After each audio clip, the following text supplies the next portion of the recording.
주에는 거짓말에 대해서 심각성을 가르쳐 주었다면 오늘은 뇌물의 경고성을 특별히 반어법을 통해서 강력한 뇌물의 위험을 가르쳐 주고 있습니다. 뇌물이라는 것은 어떤 것이냐? 뇌물을 통해서 사용한 사람이 뇌물을 받은 사람한테 그 뇌물은 보석 같다라고 가르쳐 주고 있습니다. 그래서 그 뇌물을 본 사람은 이 마력앞에 빠져서, 유력앞에 빠져서 이 뇌물을 통해서 무슨 일을 하든지 성공할 수 있을 정도로 뇌물의 영향력을 가르쳐 주고 있습니다.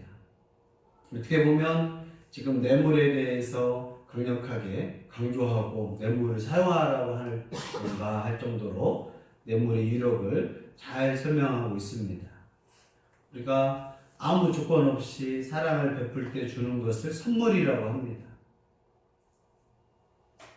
자발적으로 드리는 거. 그러나 뇌물은 동기가 순수하지 않습니다. 불의한 마음을 가지고 그에게 바치는 선물을 뇌물이라고 합니다. 우리는 사람들한테 순수한 마음으로 주는 선물을 베푸는 사람이 되어야 합니다.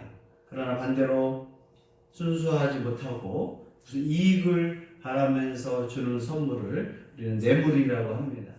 뇌물은 더 큰 대가를 얻기 위해서 주는 선물이거든요. 나한테 큰 이익을 위해서 대가를 지불하면서라도 더 큰 이익을 위해서 주기 때문에 그것을 뇌물이라고 하고 있습니다.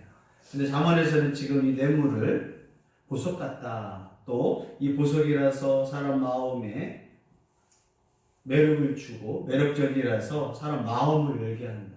그래서 일이 잘 되지 않을 때 뇌물을 통해서 사람 마음을 열고 그걸 통해서 형통하게 하는 것이 뇌물이다라고 가르쳐주고 있습니다. 근데 그 뇌물을 받으면 부당한 일을 통과시켜 줍니다. 법적으로 되지 않는 것도 뇌물을 통해서 통과시켜 주고, 또 죄인이 뇌물을 주면 죄가 없게 되고, 반대로 죄가 없는 사람이 죄가 되는 것이 바로 뇌물의 위력입니다. 잠언에서는 뇌물이 이렇게 무섭고 파괴적이라는 것을 반어법으로 가르쳐주고 있습니다. 뇌물은 이렇게 형통하게 한다, 성공하게 한다. 그러면서 뇌물의 유력, 뇌물의 문제에 대해서 심각하게 반어법을 통해서 형통한다라고 가르쳐주고 있습니다. 이스라엘 사회가 타락했을 때 성경을 통해서 뇌물이 성행했을 때 이사야 선지자를 통해서 하나님께서 방백들이 패역하다, 도덕질과 짝하고 뇌물을 사랑한다. 이스라엘이 하나님께 심판당할 때 모습을 뇌물을 사랑하는 나라라고 가르쳐주고 있습니다. 그래서 하나님은 출애굽에서 뇌물에 대해서 뇌물을 받지 말라. 뇌물은 받은 자가 어떻게 되느냐? 눈을 어둡게 한다. 또 마음을 흔들려서 말을 굳게 하는 것이 뇌물이다. 뇌물을 받은 사람은 할 말을 못합니다. 또 뇌물을 받은 사람은 눈이 어두워서 의로운 자가 말을 못하게 되고 눈이 어둡게 됩니다. 뇌물을 받는 순간 바른 말을 못하게 하고 뇌물을 받는 순간 눈이 어두워져서 하나님의 뜻보다는 이제 뇌물을 좋아하는 돈의 노예가 될 수밖에 없습니다. 특히 뇌물을 받으면 재판에서 특히 뇌물을 많이 사용하겠죠. 그러면 억울한 자가 생길 거란 말이에요. 죄인이 무죄가 되고 또 죄가 없었던 사람이 유죄가 되는, 억울해서 하나님 앞에 탄식할 수밖에 없는 죄가 바로 뇌물죄라고 가르쳐주고 있습니다. 그래서 잠언에서는 이 뇌물이 뭐냐? 무슨 부적처럼, 주문처럼 뇌물만 가지고 성공하려고 하는, 형통하려고 하는 자들을 향하여 반어법을 통해서 결국 너희들은 이 뇌물을 통해서 보석처럼 형통하기를 하겠지만 하나님은 이 뇌물을 싫어하신다. 뇌물이 좋아하면 나라가 어떻게 되겠어요? 도덕적인 기강이 해이해지게 되고, 결국 도덕적으로 이러한 문제가 생기면 불의가 판을 치고, 그 다음에 나라가 어떻게 돼요? 부패가 되는 거예요. 그리고 억울한 자가 많아지면서 돈 있는 자는 죄를 져도 죄가 없다라고 하고 돈이 없는 자는 죄가 없어도 죄가 있을 정도로 나라가 망하는 비법 중에 하나가 바로 이 뇌물 문제입니다.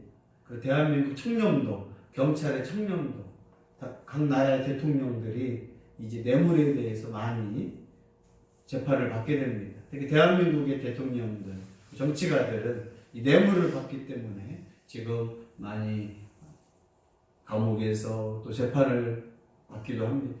뇌물을 받는다는 건 그만큼 나라가 부패해진다는 거고, 그리고 망할 수밖에 없는 힘든 사람들이 더 어려워지는 그러한 악한 죄에 대해서 하나님은 미워한다라고 가르쳐주고 있습니다. 억울하게 사람이 살다는 것은 바로 하나님이 미워하는 짓이고 결국 하나님의 심판을 받게 됩니다. 우리가 선물, 조건 없이 사람들에게 베푸는 선물은 귀한 것이지만 뇌물은 우리를 판단을 얻게 하고 우리 눈을 얻게 함으로 말미암아 공의와 정의가 사라지고 억울함과 눈물밖에 없는 이 뇌물을 조심하라라고 반어법을 통해서 가르쳐주고 있습니다. 우리 학교든지 직장이든 사회에서든지 뇌물을 통해서 성공하려고 하는 사람이 있습니다. 그러나 그것은 하나님 보시기에 악하다. 그것은 나라를 망하게 하는 것이다. 우리 하나님 믿는 사람들은 꼭 기억할 것이 뇌물의 위력은 엄청나다. 그러므로 조심하지 않으면 우리도 뇌물을 통해서 넘어지고 또 마음을 뺏기고 눈이 어두워지고 불의가 판치는 하나님의 공의와 정의를 잃어버리게 되는 심판을 받을 수밖에 없는 심각한 죄라는 것을 깨닫기를 바랍니다. 이 밤에 우리가 기도할 때 하나님 내가 뇌물을 사랑하지 않게 도와주시고 또 공의와 정의의 사람으로 내 마음이 하나님 앞에 정직하게 바른 말하고 또 바른 눈을 가지고 이 땅에서 살아가기를 원합니다. 이 뇌물의 위력 앞에 많은 사람들이 시험에 들고 또 나라가 억울한 사람들이 생기지 않도록 하나님 내 마음의 정직과 공의와 정의를 허락하여